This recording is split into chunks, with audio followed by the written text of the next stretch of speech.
Welcome to Health, Wellbeing and Lifestyle, where experts in the field inform, educate and inspire their community to be healthier, more balanced and live the lifestyle they love.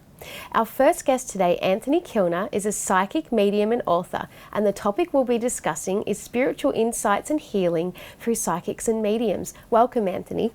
Thanks for having me, Megan. It's lovely to be here.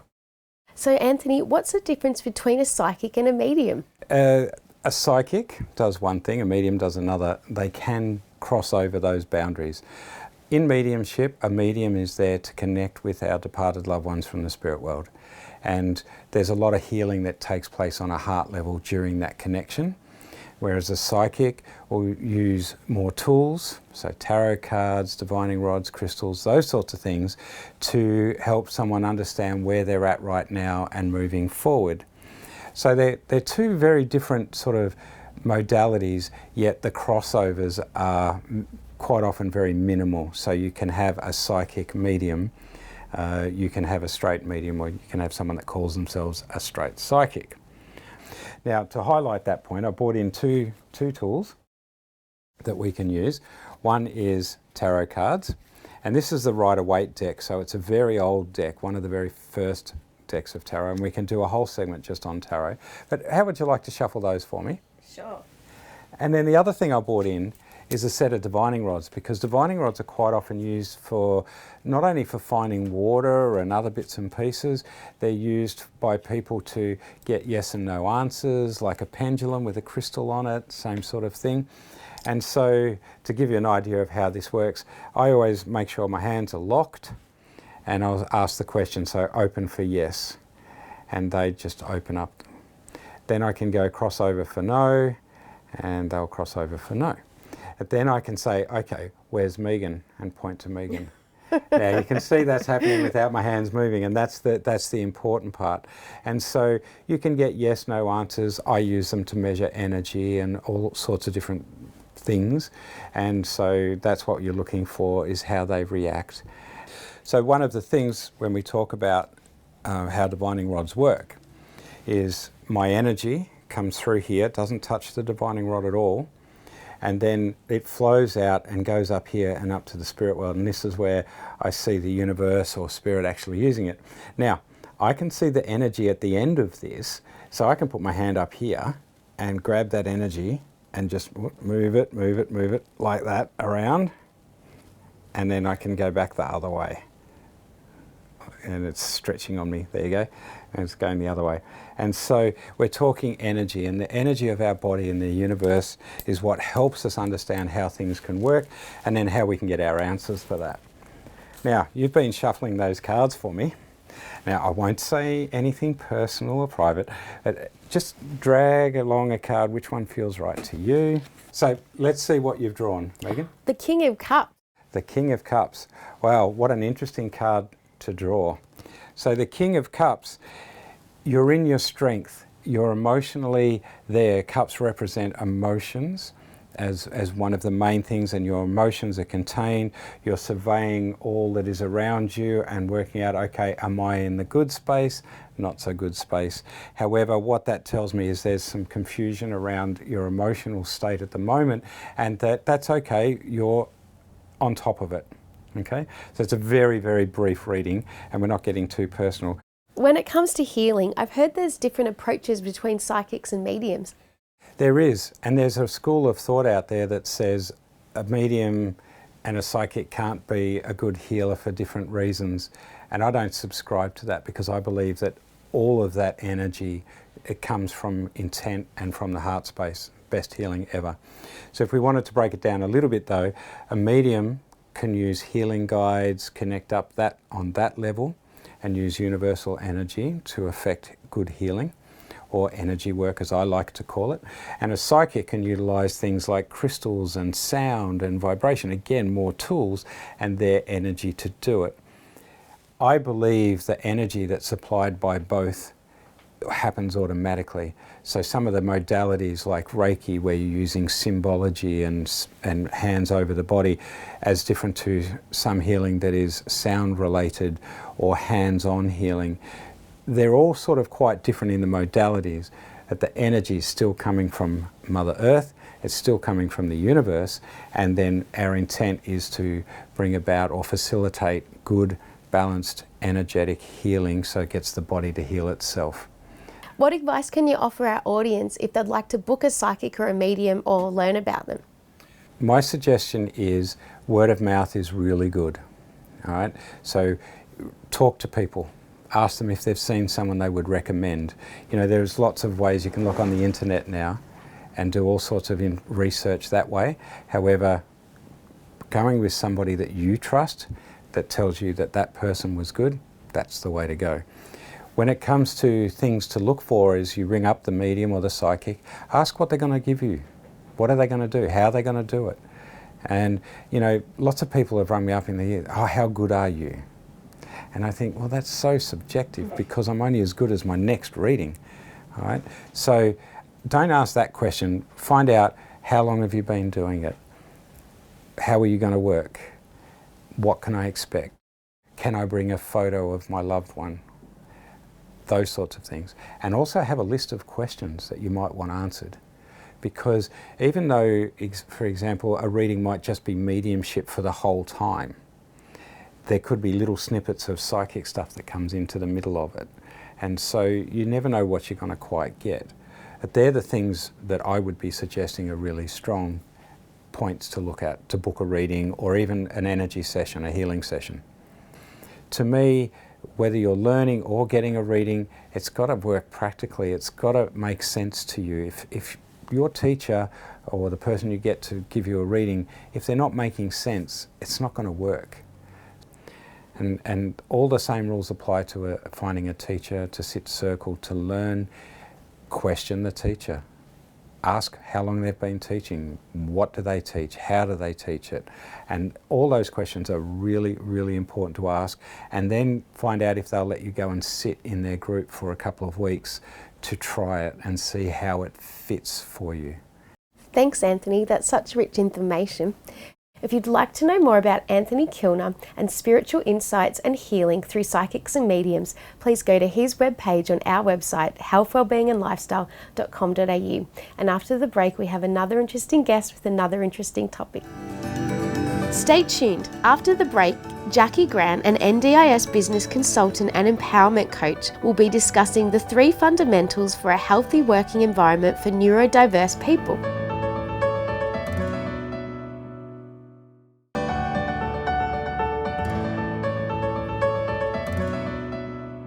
Welcome back. Our second guest today is Jacqui Grant. She's an NDIS business consultant and empowerment coach. And the topic we'll be discussing today is the 3 fundamentals for a healthy workplace environment for neurodiverse people. Welcome, Jacqui. Hi, thanks for having me. Jacqui, please list for us the 3 fundamentals for a healthy workplace environment for neurodiverse people.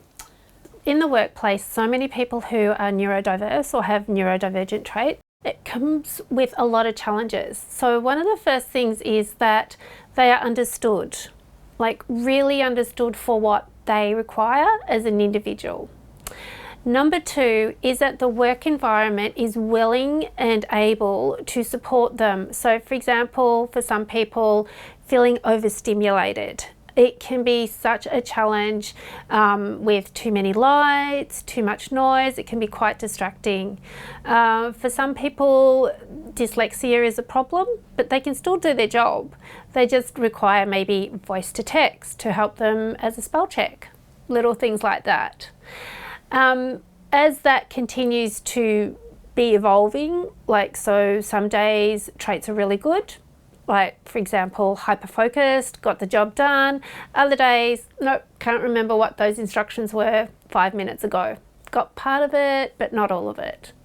So as a workplace creates those changes for the person, and they don't have to be expensive, the person can feel more comfortable and engaging in their job, and importantly, enjoy their job, which helps them to mask less, helps them to increase their energy and be a big part of the team.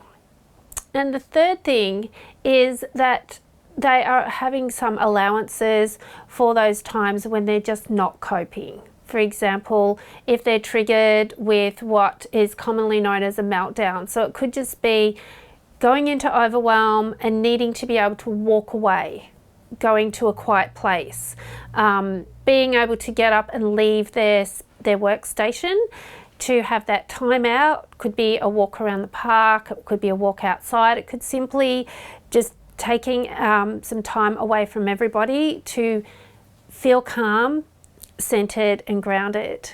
How does understanding the individual help? So when it comes to being neurodiverse, everybody's unique, just as everybody's unique that's neurotypical. In the workplace though, if you understand each individual's requirements who are neurodiverse, and we focus on that more because it can be very overwhelming and confronting for the person who has neurodivergent traits. So when you understand as an employee, as well as the manager, as well as the co-worker, that your person that you work with has these uniqueness, these traits that they may need to follow. For example, for some people who have both ASD or on the autism spectrum and ADHD, some days they like to follow the rules and they understand exactly where everything is. But on other days, ADHD is a bit more at play, so that hyperactivity, that spontaneity, and it's like, no, there's too many steps to go from looking for a file, for example. By understanding that as a manager, you have a staff member that needs to make adaptations as to where to find that file or that information, can make their job so much easier, which in turn makes your job so much easier. So understanding each individual's requirements makes the workplace much better, not just for that individual, but for everyone else. And then as part of that, productivity can go up, more likely that everybody will show up to work because it is an all-inclusive environment, and especially for the person who is neurodivergent. One of the traits that I have as a person who has the diagnosis of ADHD as well as ASD or autism is my hyperfocus. Once I focus on a task, it's done. If you were neurodiverse in your workplace and hesitant to talk to your manager about your needs, what's some advice you could offer to initiate this conversation with your co-workers and your manager? Basically, there's a couple of steps with that advice. One is really get to know yourself as an individual. Like, think of your worst day that you may experience in your workplace first and write that down. Like, what is my worst day? If I get overwhelmed, if I get exhausted, am I likely to storm out of the workplace? Like, am I likely to sit in the corner and cry? Am I likely to just, complain to everybody and overshare? Like, what's the worst case that can happen?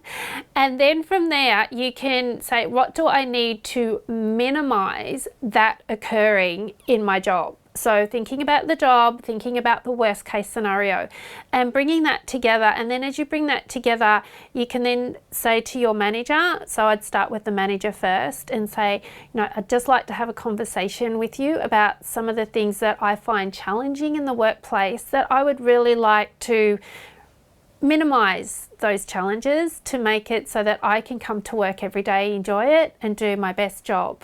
And having that positive approach of being the team player and wanting to make it work and knowing your worst case and explaining that the best way you can will make all the difference, because your manager is then potentially seeing it not so much as a challenge, but as something that, I want to work with that person. I want to help them to be part of the team and bring out their strengths, because when we bring out strengths in ourselves and each other, the workplace, for example, is such a better place.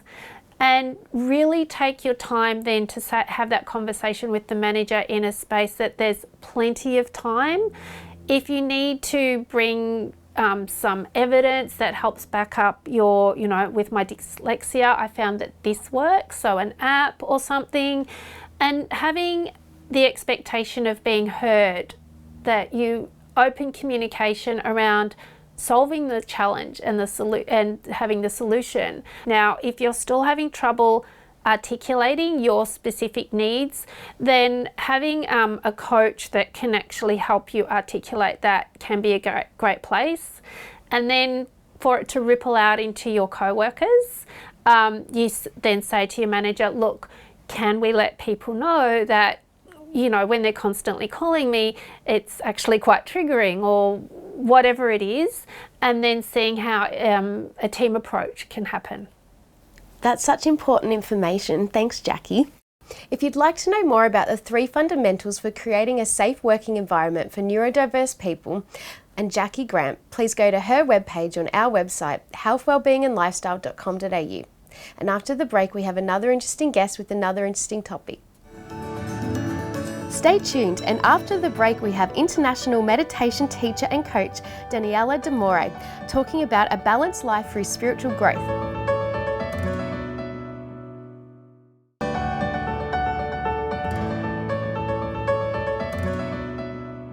Welcome back. We have international meditation teacher and coach Daniella D'Amore, and the topic we'll be discussing is the importance of a balanced lifestyle through spiritual growth. Welcome, Daniella. Thank you. Thank you very much. Why is spirituality important for a balanced life? Spirituality is just as vital in our life as it is to understand our physical body. Right? So if we focus on our physical body and don't focus on our spiritual life, then we don't have a greater sense of purpose in our life. Right? I feel that it's important to balance the physical, the emotional, mental, and spiritual bodies in order to align ourselves to perfect health and well-being, and therefore create a much more healthier and happier lifestyle. It's important to balance all 4 bodies. Daniella, what's your personal journey in discovering spirituality for a balanced life? Well, can I say I've had many journeys that really emphasize the importance of spirituality. But as a young girl, starting out in life, and when I became a woman, I had a lot of issues, health issues with my monthly cycle. And we know today it's called endometriosis, but back then it wasn't diagnosed like that. And it was, very uncomfortable, and I was just given medicine to take. Well, in my feeling, my sense was, no, this is not right. This is supposed to be natural. So why am I taking medicine? No. So I seeked out alternative ways to heal myself through this. And so I did go to a naturopath, I went to acupuncturist, and I started meditation. And over the next few years, I just found that it's, I had good months and I had bad months, but there wasn't that consistency anymore of the uncomfortable feeling. And about 7 years later, I was able to have cycles with no pain because I chose a more spiritual way of dealing with it. But at the same time, I was healing my physical body, sure, but there was a lot of emotional stuff connected to that as well. So in the process of getting that healing through various channels, my emotional body and mental body also started to change. And I became a big advocate for meditation. Meditation became part of my everyday life, and just healthier choices, health and various things that accompany that. The good thing about that is when I went through menopause as well, it just happened. Like there was no side effects or anything. And I know that that was based on the fact that I took care of myself on a physical, emotional, mental and spiritual level, right? I lived in the United States for a number of years, and during that time I was very honoured to be able to spend time with Native people there in mostly Arizona, New Mexico and South Dakota. And having spent time with the Native women there, I realised that a lot of them did not have the same issues around cycles, monthly cycles, as Western women do. So I explored that a little bit and asked them, various questions. And what I realized was it's something that's actually celebrated. When a young girl becomes a woman, there's a whole ceremony and it's celebrated, and the whole tribe celebrates. Everybody comes out and celebrates it. So it's something that's really embraced because now she can create life, right? So these Native women already start their cycle in a celebratory type way. It's not a stressful thing. And then they maintain spirituality throughout their whole life. You know, they do women's circles and various things, women's gathering, but spirituality is very much a part of their culture, all of the tribes. So it's something that is part of their upbringing. What I found was that they just didn't stress about things the way we did, and there was no expectation, if you will, for them to be anything other than the beautiful women that they are. Whereas I feel in our society, women feel they have to step into a different role, you know, to compete with men sometimes. So we neglect our femininity, whereas they embrace their femininity and their feminine power. And it's a beautiful thing. And they all supported each other through that. So what that helped me realize was that what I was feeling as a young girl really had some substance. You know, why was I thinking that? I don't know where that came from. I just knew that it was natural for women to be like this and to find the supportive system. So that was really confirming and very affirming as well, because it affirmed how powerful it is for us to embrace who we are. You know, we as women in the Western world, our own power, our own femininity. And of course for men to embrace their own masculinity, you know, who they are. And we play specific roles in that power. So when we can embrace that, we're much more powerful. And our bodies will reflect that, right? But in order to embrace that, there has to be that spiritual side, that meaningful, purposeful, that part of ourselves that we feel is missing. No, it's right here. We've just got to embrace it. Daniella, that was a great story. Yeah, it's great. Thank you. Do you have any advice for our viewers to have a balanced life spiritually? Well, my advice would be to just listen to their inner self, because that's where our spiritual body resides, somewhere inside of us. Most people will say it's in your heart, but it can be anywhere. It can be in your toe. I don't know where you feel, whatever you feel. But think about how you feel when you see a sunrise or a sunset. There's something magical about that, and we can feel that magic within us. It makes us stop and look at it and go, wow. Or when a rainbow appears, and we all want the rainbow to be magic, you know, magical, and we have a sense of that. Well, that's our spiritual body responding to that. So it's already happening. It's just a matter of making yourself more conscious of how you feel in that moment and knowing that you have those feelings throughout the day and they're important. They're an important element to who you are. And then to seek it out more. So how can you get that feeling more and more? Through what? Through whatever makes you happy, really. Whatever you do that makes you happy, whatever hobby, or maybe there's people, maybe there's places, things that you like to do that makes you feel happy inside, do more of that. That's all. Because that's called loving yourself. And the more and more you love yourself, the more and more spirituality you're living in your life. Thank you, Daniella. That was such valuable information. If you'd like to know more about Daniella and how to have a more balanced lifestyle through spiritual growth, please go to her webpage on our website, healthwellbeingandlifestyle.com.au. And we're going to say bye-bye for now, and we'll see you next week. Stay tuned.